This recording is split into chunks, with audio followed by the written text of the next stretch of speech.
എനിക്ക് ഈ സഹോദരി അടുത്ത് പറയാനുള്ളത്, ഉമ്മാക്കി കാണിച്ചൊന്ന് പേടിപ്പിക്കല്ലേ സഹോദരി. ഇപ്പോഴും ഞാൻ അങ്ങനെ തന്നെ പറയും, നിങ്ങളെ ഭർത്താവിനെ വെളുപ്പിക്കാനാണ് നോക്കിയത്. ഈ വിക്ടിം എന്ന് പുറത്ത് വന്ന കാര്യം പറയുന്നു അന്ന് വരെ അത് നിലനിൽക്കുള്ളൂ.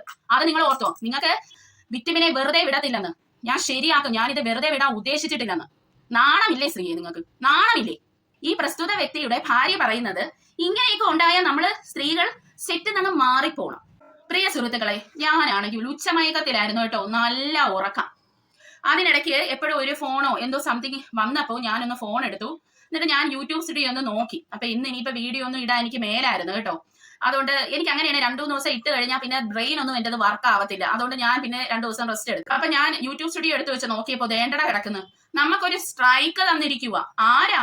അതായത് നമ്മുടെ ആരാ എന്നുള്ളത് ഈ കേൾക്കുന്ന വ്യക്തിക്ക് മനസ്സിലാവും. കാരണം സ്ട്രൈക്ക് തന്നവർ എന്തായിരുന്നാലും എന്റെ ഈ വീഡിയോ കാണുമെന്ന് എനിക്കറിയാം. നമ്മുടെ ചാനൽ സ്ഥിരമായി കാണുന്ന സബ്സ്ക്രൈബേഴ്സിന് കാര്യം പിടികിട്ടും ആരാണ് ഈ പണി എനിക്ക് തന്നതെന്നുള്ളത്. അപ്പോൾ എന്റെ ചാനലിന് ആദ്യമായിട്ടാണ് സ്ട്രൈക്ക് കിട്ടുന്നത്. ഇതിൽ കൂടിയൊന്നും ഞാൻ മുന്നോട്ട് പോയിട്ടില്ല. പക്ഷേ കഴിഞ്ഞ ദിവസം കുറെ ഭീഷണിയൊക്കെ നമുക്ക് ഉണ്ടായിരുന്നല്ലോ. അതുകൊണ്ട് തന്നെ ഇതിനെ കുറിച്ചൊക്കെ കുറെയൊക്കെ പഠിച്ചു വെച്ചതുകൊണ്ട് പ്രത്യേകിച്ച് ഇത് കണ്ടപ്പോൾ ഒന്നും തോന്നിയില്ല. പിന്നെ ക്ലാരിഫിക്കേഷൻ 1-2 പേരെ ഞാൻ വിളിക്കുകയും ചെയ്തു. എന്തുകൊണ്ടാണ് എനിക്ക് സ്ട്രൈക്ക് കിട്ടിയത്? അതായത് നമ്മൾ ഒരിക്കലും വിക്ടിമിന് വേണ്ടി സംസാരിക്കാൻ പാടില്ല. വിക്ടിമിന് വേണ്ടി സംസാരിച്ചാൽ നമ്മുടെ വാ അടച്ച് പൂട്ടിക്കളയും. പിന്നെ ഈ സ്ട്രൈക്ക് എന്ന വ്യക്തിക്ക് നന്നായിട്ട് അറിയാം ആരോടെ കളിക്കാം, ആരോടെ കളിച്ചൂടെന്നുള്ളത്. കാരണം നമ്മളത് ചെറിയ ഒരു ചാനലാണ്. എന്റെ ആ വീഡിയോ ഓടിയത് ആകെ 3000 സംതിങ് ആണ് കേട്ടോ. അതുകൊണ്ട് തന്നെ നമുക്കൊരു സ്ട്രൈക്കൊക്കെ തന്ന ആര് നോക്കാൻ, ആര് കാണാൻ, ആരിതിനു വേണ്ടി സംസാരിക്കാൻ അല്ലേ? അതങ്ങ് ഒരു വശത്തൂടെ അങ്ങ് പോകും. എന്നാൽ വലിയ ഒരു ചാനലിനാണ് ഈ സ്ട്രൈക്ക് കൊടുത്തതെങ്കിൽ സകല കുഞ്ഞി അതുമായിട്ട് ബന്ധപ്പെട്ട് വരുന്ന സകല റിയാക്ഷൻകാരും എടുത്തിട്ട് ഇതൊരു വലിയ പ്രശ്നമാകും. വീണ്ടും ഈ പറയുന്ന പ്രസ്തുത വ്യക്തിയുടെ കെട്ടിയവൻ നന്നായിട്ട് നാറും. അതാണ് നടക്കാൻ പോകുന്നത്. അതുകൊണ്ട് നമ്മളെ പോലുള്ളവരെ അങ്ങ് വാ അടച്ചു മൂടി വെക്കാന്നാണ് ഈ സഹോദരി വിചാരിച്ചത്. അപ്പോ എനിക്ക് ഈ സഹോദരി അടുത്ത് പറയാനുള്ളത്, ഉമ്മാക്കി കാണിച്ചൊന്ന് പേടിപ്പിക്കല്ലേ സഹോദരി. ഈ റിയാക്ഷൻ ചാനലൊക്കെ ചെയ്യണമെങ്കിൽ കുറച്ച് തന്റെ ഇടം നമുക്ക് വേണം. ഇല്ലെങ്കിൽ നമുക്ക് റിയാക്ഷൻ ചാനൽ മുന്നോട്ട് കൊണ്ടുപോകാൻ പറ്റില്ല. കാരണം റിയാക്ഷൻ ചാനൽ ചെയ്യുന്നതിൻ്റെ കൂടെ നമുക്ക് കുറെ ശത്രുക്കളെയാണ് കിട്ടുന്നത്. അപ്പോൾ ഞാൻ നിങ്ങളുടെ അടുത്ത് കഴിഞ്ഞ വീഡിയോകളോട് പറഞ്ഞിരുന്നു, സത്യം വിളിച്ച് പറയുമ്പോൾ വാ മൂടി കെട്ടാനാണ് പലവരുടെയും ഉദ്ദേശമെങ്കിൽ ഒരു പാർട്ടിയിൽ പോയി അങ്ങ് ചേരും എന്ന് ഞാൻ പറഞ്ഞിട്ടുണ്ടായിരുന്നു. അതിനെപ്പറ്റി ഞാൻ ഇപ്പോഴും ചിന്തിക്കുന്നുണ്ട്. കാരണം നമുക്ക് അങ്ങനെ ഒരു ഓഫർ വന്നതാണല്ലേ. അതുകൊണ്ട് ഞാൻ ചിന്തിക്കുന്നുണ്ട്. അത് ഞാൻ ഇപ്പോഴും വിട്ട് കളഞ്ഞിട്ടില്ല.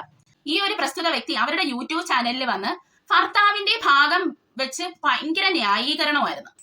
അപ്പൊ ഒരു സ്ത്രീ എന്നുള്ള നിലയിൽ എനിക്കത് കണ്ടപ്പോൾ മനസ്സിലായി ഭർത്താവിനെ വെളുപ്പിക്കുകയാണെന്ന്. ഇപ്പോഴും ഞാൻ അങ്ങനെ തന്നെ പറയും, നിങ്ങളെ ഭർത്താവിനെ വെളുപ്പിക്കാനാണ് നോക്കിയത്. മനസ്സിലായോ?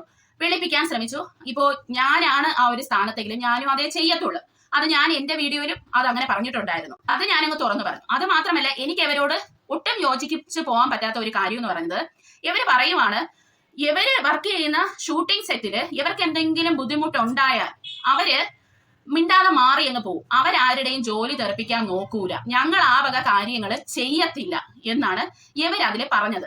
അപ്പോ ഷൂട്ടിംഗ് സെറ്റിൽ എന്താണ് പ്രശ്നം ഉണ്ടായത്?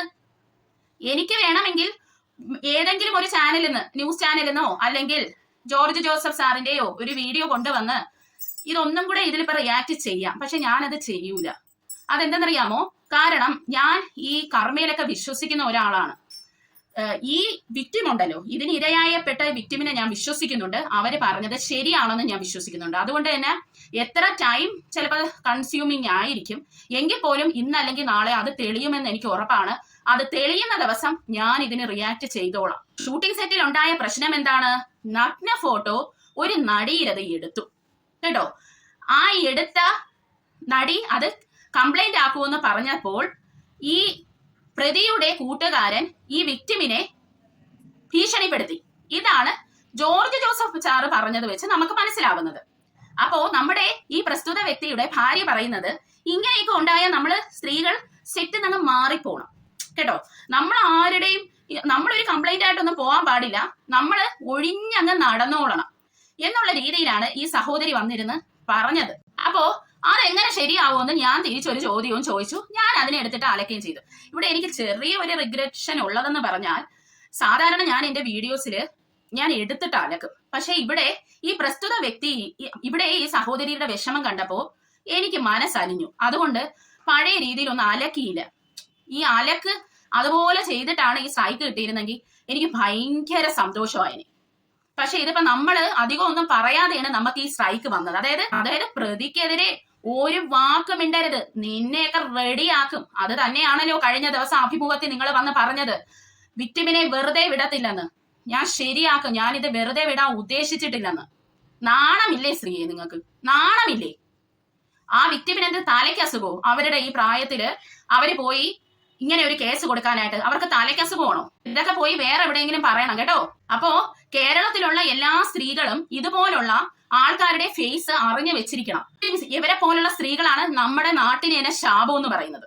വിക്ടിമിന് വേണ്ടി സംസാരിക്കുന്നവരെ വാ മൂടിക്കെട്ടും. ഇവരെ പോലുള്ളവരെ എത്രത്തോളം മൂടിക്കെട്ടുമെന്ന് എനിക്കറിയണം. നിങ്ങൾ കൂടി പോയാൽ എന്റെ പേരിന് ഒരു ഡിഫേമേഷൻ കേസ് കൊടുക്കുമായിരിക്കും, അല്ലെങ്കിൽ നിങ്ങൾ എന്റെ ചാനൽ അങ്ങ് അടിച്ചു കളയുമായിരിക്കും. ഞാൻ വേറൊരു ചാനൽ തുടങ്ങിക്കോളാം കേട്ടോ. ഞാൻ വേറൊരു ചാനൽ തുടങ്ങിക്കോളാം. നിങ്ങൾ എന്റെ ചാനലൊക്കെ പൂട്ടിക്കളഞ്ഞാൽ ഞാനൊരു BSc നേഴ്സാണ്, ഞാൻ പോയി അങ്ങ് ജോലി ചെയ്ത് ജീവിച്ചോളാം കേട്ടോ. എന്നാലും എന്നെ ആവശ്യമില്ലാതെ ചൊറിഞ്ഞാൽ എന്നെങ്കിലും ഒക്കെ ഞാൻ വരും, എന്നെങ്കിലും ഒക്കെ അതിന് ഞാൻ മറുപടി തരും. അതുകൊണ്ട് നമ്മൾ ആരെയും പേടിപ്പിക്കലേ സഹോദരി, ഉമ്മാക്കി കാണിച്ച്. പിന്നെ നിങ്ങളുടെ അടുത്ത് എനിക്ക് പറയാനുള്ളത്, നിങ്ങൾ എന്നെ പോലത്തെ ഈ ചാനലിന്റെ സ്ട്രൈക്ക് തന്നു നമ്മളെ കുഞ്ഞി ചാനലിന്. പക്ഷെ എനിക്ക് മനസ്സിലായി നമ്മളത് കുഞ്ഞി ചാനൽ അല്ലെന്ന് എനിക്ക് ഇപ്പൊ മനസ്സിലായി കേട്ടോ.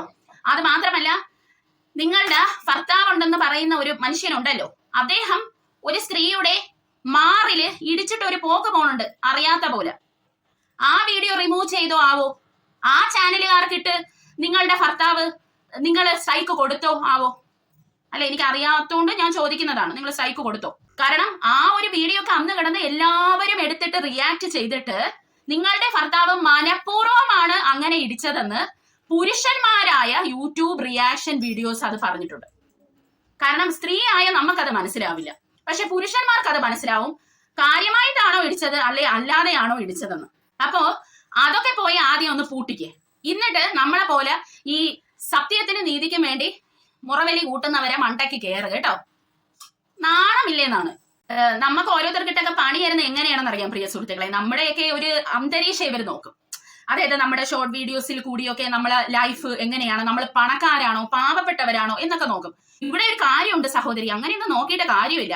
മനോബലമാണ് എല്ലാത്തിനും വലുത്. പണവും പത്രാസും ഉണ്ടായിട്ടൊന്നും ഒരു കാര്യമില്ല. മനസ്സിന് നല്ല ബലം ഉണ്ടോ, കാര്യം നേടിയെടുക്കും. ഇനി നിങ്ങളുടെ ഈ ഒരു ഭർത്താവിനെ വെളുപ്പിച്ച ആ ഒരു വീഡിയോ ഉണ്ടല്ലോ, അത് എത്ര നാളെ നിലനിൽക്കും? ഈ വ്യക്തി എന്ന് പുറത്ത് വന്ന കാര്യം പറയുന്നോ അന്ന് വരെ അത് നിലനിൽക്കുള്ളൂ. അത് നിങ്ങൾ ഓർത്തോ. നിങ്ങൾക്ക് എന്നെ സ്ട്രൈക്ക് തന്നൊക്കെ ഇങ്ങനെ ഉമ്മാക്കി കാണിച്ച് പേടിപ്പിക്കാൻ പറ്റുമായിരിക്കും. പക്ഷേ ഈ വിക്ടിം ഒരു ദിവസം വരും, ഒത്തിരി അങ്ങ് കളിച്ച അന്നേരം ഇതൊക്കെ അങ്ങ് തീർന്നോളും കേട്ടോ. അപ്പൊ അടുത്തൊരു വീഡിയോയുമായി വരുന്നവരെ ചിൽഡ്രൻ ബൈ.